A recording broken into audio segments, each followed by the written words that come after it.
قدرمنو سلامونه مې واخلئ. شانګلې ته راغلی یم او د راتلو سره د شانګلې د خلکو بې کچه پښتنه مینه تر هره ګوټه ماته رارسي. 2 ورځې مخکې د کابلګرام نه رالم، هلته هم د شانګلې د خلکو مینې وړی وم. دا 4 ملګري چې 2 پکې د شاپور نه راغلي دي او 2 د دولت کلي بیلې بابا نه راغلي. دولت کلي نه تاسو راغلي یې که نه واجده؟ او شاپور نه؟ جی سر مونږ راغلي. شاپور نه دوی راغلي دي. دوی وایي چې مرکه ریکارډ کوو. نو اول خو مې طبالها بخښنه وغوښته، داسې سخت باران وریږي او دوی په هغې کې راله. نو ما که تاسو لامده شوي یئ په کار ده چې زه تاسو له درغلی وی، خو څه وکړمه د ژوند د تېرېدو ضرورتونه څومره ډېر دي، لاسونه زما 2 دي او کارونه څومره ډېر دي. نو دا کارونه راته ډېر دي. ښه نو اول تاسو مرکه ریکارډ کوئ که دا د دولت کلي والا که شاپور والا؟ جی سر مونږ به تاسو اول ریکارډ اول کم ملګری ګازره کو. ښه راځئ راځئ بس بسم الله کوو. ښه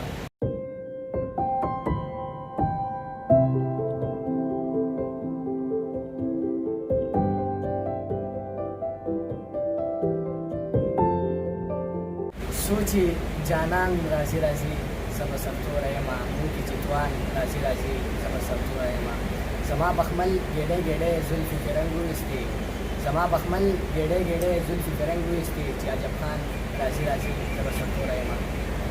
السلام علیکم مینوالو، د خپلې پاڼې تاسو ته حاضر یم.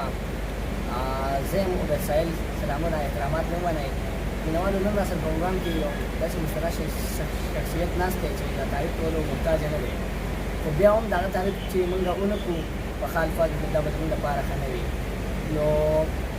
ټول عمر یې د پښتو ادب او د دې ژبې لپاره کار کړی، په دې خاوره مین دی. نو موږ سره ښاغلی عبدالملک افغان صاحب ناست دی. دې سره تاسو ډېره مننه کوو په پروګرام کې کار کوئ. ستاسو هم ډېره زیاته مننه کوم او په ما یې 1000 ځله احسان دی چې جانان ټول کلی پرېږدي ماله راځي. تاسو دومره د لرې رالی ډېره زیاته مننه کوم. خوشحاله راته اوسئ او زه به بیا هم بخښنه غواړم که تاسو انتظار کړی وي یا زه لږ ناوخته راغلی یم. خو باران هم او د شانګلې حال هم داسې دی. نو بخیر راغلی، ستړي مه شئ او هر کله راشئ.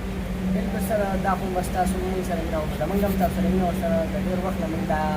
انتظار کوو چې سر سره به کله مینه وکړو. بس الله زموږ ارمان نن پوره شي، تاسو سره مینه وکړو سره او بس مینهوالو پروګرام به هم دغسې مخ په وړاندې روان وي. او راځو د یو غزل طرف ته. نو سره تاسو نه دغه غزل زه غوښتنه کوم چې ما د ګلویش دغه پوښتنه وکړي. دا غزل تاسو ډېر ښایسته الفاظو کې ویلي او نن به راسره سمه ده. دا غزل دې تا ته هم ډالۍ وي، ټولو ملګرو ترې ډالۍ وي.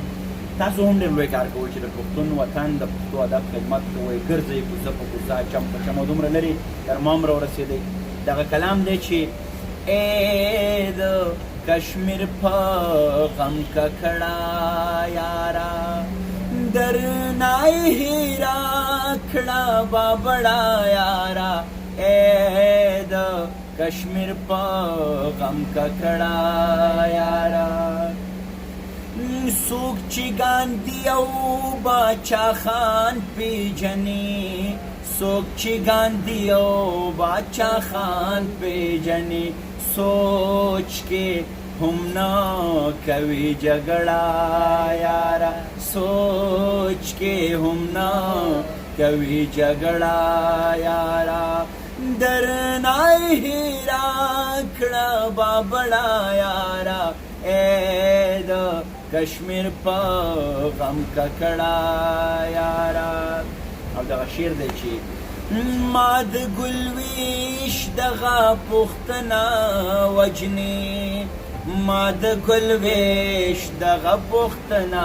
وجني کور ته به کله راځې مړه یاره درنه هیره کړه بابړه یاره ای د کشمیر په غم ککړه یاره. او مختره چې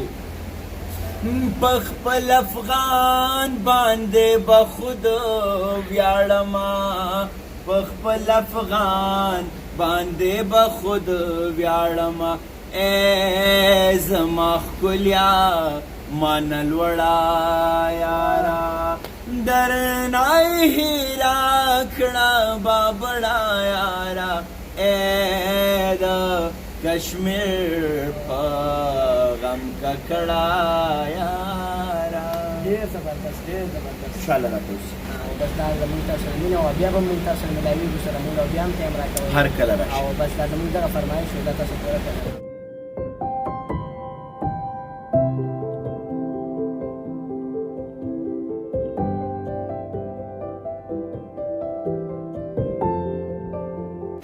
مکمله توګه هېر شي رانه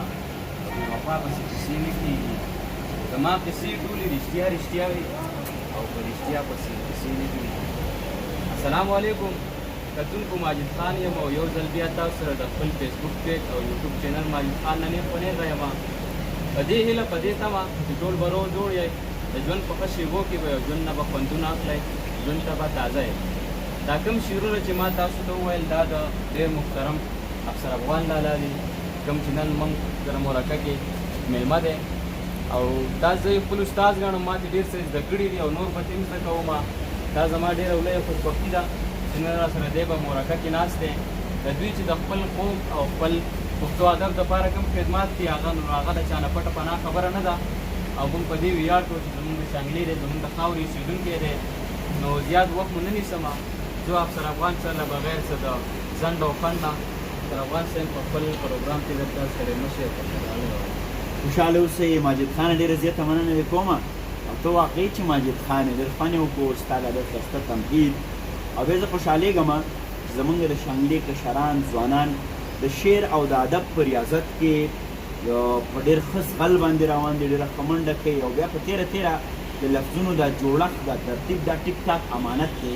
او دا د دې امت سره د الله تعالی یوه ډېره خصوصي ښېګړه ده یو سپارښته ده چې دوی ته یې حافظه هم ورکړې ده لفظونه هم ورکړي دي نو ستاسو د راتګ د مینې او په ښو ټکو باندې د معرفي کولو ډېره زیاته مننه کوم خوشحاله ډېره زیاته مننه کوم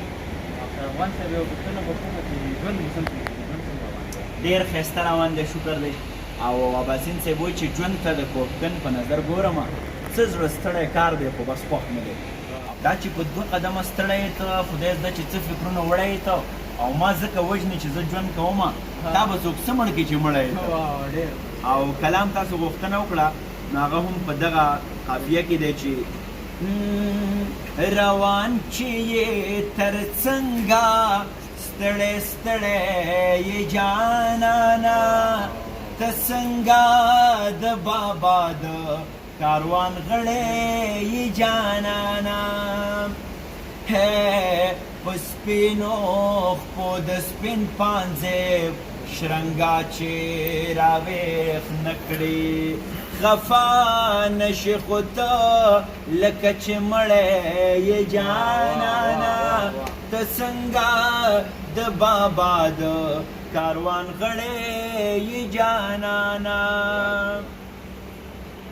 ہے کابلانو ته ښکلی یې د سرو سپینو نه ډک یې دا ځکه وار په وار د خلکو وړی یې جانانا ته څنګه د بابا د کاروان غړی یې جانانا ہے ننا دغسې ښه ده چې لږ نور په ځمکه ښخ شي زرغون بشې ګلګون بشې ته زړی یې جانانا ته څنګه د بابا د کاروان غړی یې جانانا ہے افغانا دا منم چې ته زما د زړه افسرې خو ته هم ګورې بې لما نیمګړی یې جانانا ته څنګه د بابا د کاروان غړی یې جانانا ډېر زیات خوند یې وکړو په دغه پیغام سره ژوند کوئ امن خپروئ مینه کوئ او کوم سړی چې خپل اگزسټنس یا خپل شتون نشي جسټیفای کولی په دې کائنات کې د هغه به هېڅ حق نه جوړېږي دغه کائنات دا پوره دنیا زمونږ ده موږ به دلته ژوند کوو موږ به مینه خپرو او هر هغه سړی چې هغه د امن پلوی دی د مینې او د انسانیت نو موږ به د هغه سره ولاړو زیاته مننه کتونکو الله دې وکړي چې دا پروګرام ستاسو خوښ شي او نورو ملګرو سره یې شیر کړي چې هغه ته هم خوندونه واخلي او راکړئ راله اجازت په بله ویډیو کې ملاقات کېږي چېرته چې مې ښاد آباد او بریالي اوسئ او الله مو سپارم د الله په امان خوشحاله